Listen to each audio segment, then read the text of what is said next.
दोस्तों, अफवाह आज का टॉपिक यही है हमारे पॉडकास्ट का। आज उसके बारे में बात करूंगी। अफवाह फैलाना यानी झूठी खबरें, झूठी बातें, जिनके बारे में कभी किसी के भी बारे में कोई फैला देता है और ज्यादातर लोग उन बातों का सच जानने की कोशिश भी नहीं करते, उन पर यकीन कर लेते। जैसे कि एक मोहल्ले में अफवाह है कि वो शर्मा जी की लड़की सही नहीं है, कैसे कैसे कपड़े पहनती है, टाइम बे टाइम आती जाती है। लेकिन जब मोहल्ले में किसी की तबीयत खराब हुई तो वही अपनी कार में उन अंकल जी को डाल करके हॉस्पिटल में ले गई, उनकी देखभाल करी और जब वो ठीक हो गए तो उन्होंने पूछा, बिटिया तुम्हारे बारे में तो लोग बहुत बेकार की बातें करते फिरते हैं, सच तो ऐसा बिल्कुल नहीं है। लोगों ने अफवाह फैलाई हुई है कि तुम बहुत बिगड़ी हुई हो, तुम ऐसी हो, तुम वैसी हो। तो उसने कहा, अंकल जी आपको तो मेरी सच्चाई अब पता चली कि मैं ऐसी नहीं हूं। मैं एक एयर होस्टेस हूं।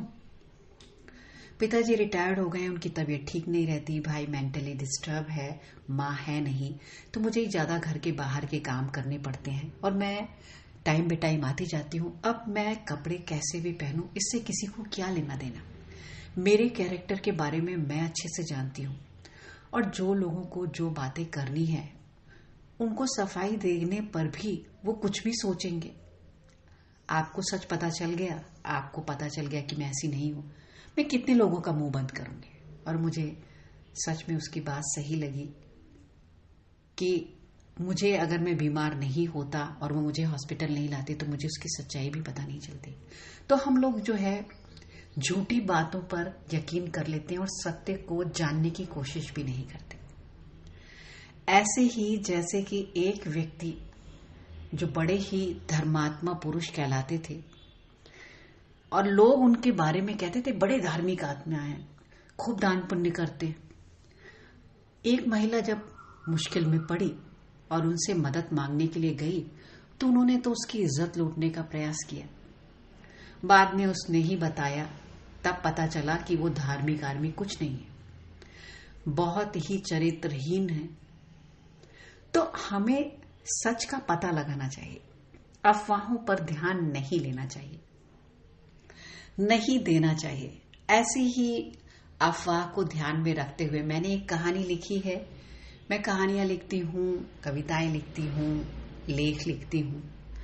तो आज आपका मनोरंजन अपनी लिखी हुई इस कहानी से आपको करती हूँ। अफवाह फैली हुई थी भूतिया हवेली, एक हवेली जहां पर भूत हैं। शाम होते ही आवाजें आती हैं और डर के मारे लोग घर से उस तरफ से हवेली से बचकर निकलते थे। हवेली काफी बड़ी सुनसान जगह पर थी। अब रास्ता उधर ही से जाता था तो लोग अपने सारे काम उस हवेली में सुबह सुबह पास से निकलने से पहले कर लेते। रात में कोई नहीं जाता, सब बचते, सब कहते तरह तरह की आवाजें आती हैं, कोई भूत रहता है, चुड़ैल रहती है। एक दिन मैंने हिम्मत कर ली और मैंने सोचा चलो भगवान जी का नाम लेकर के पता करते हैं कि कौन भूत है। हनुमान चालीसा पढ़ते पढ़ते उस हवेली के पास पहुंचा, बड़ी हिम्मत जुटाई और जब हिम्मत जुटाई तो अंदर जाने के लिए कदम बढ़ाए। जब हवेली के अंदर गया तो देखा कि वहां तो 3-4 लड़के बैठे हुए हैं, महफिल जमी हुई है, कैंडल जल रही है, बॉटल खुली हुई है, नमकीन चखना रखा हुआ है।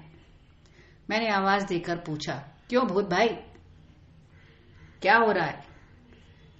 आप लोग भूत होकर के शराब पी रहे हो? तो उसने कहा, नहीं वे, हम लोग कोई भूत नहीं है, हमने तो ये अफवाह फैलाई हुई है ताकि इस हवेली के भीतर कोई नहीं है। तो मैंने कहा, ये अफवाह क्यों फैलाई? तो उसने कहा कि अफवाह नहीं फैलाते तो क्या करते? अब घर में बैठ करके दारू पियो, शराब पियो। तो पिताजी कहते हैं कि दारू नहीं पीना और 2-4 चपत लगा देते हैं, पिटाई हो जाती है। बाहर बैठ के पियो तो मोहल्ले के लोग बता देते हैं कि तुम्हारा बेटा वहां बैठकर शराब पी रहा है। लेकिन हम जब दोस्तों ने ये मिलजुल कर ये अफवाह फैलाई है कि भूत है, चुड़ैल है, तब से इस हवेली की तरफ से लोग रात में जाते नहीं और हम लोगों का काम आराम से हो जाता है। हमें जब भी दारू पीनी होती है तो हम लोग आराम से यहां बैठकर पीते हैं, अब कोई आता जाता नहीं है। तो मैंने कहा भाई ये तो गलत बात है। उन्होंने कहा अब गलत सही हम नहीं जाते, आज आ जाओ हमारे साथ, एक पैक पी लो, 2 घूंट लगा लो। मैंने कहा नहीं नहीं, मैं भूत लोगों के साथ शराब नहीं पीता। वो हंसने लगे और मैं वहां से निकल लिया। मैंने सोचा अगर आज हिम्मत करके मैंने इस हवेली के भीतर कदम नहीं रखा होता तो मुझे भी इस तथ्य का, इस अफवाह के बारे में पता ही नहीं लगता। मैं आज भी ऐसा यकीन करता रहता।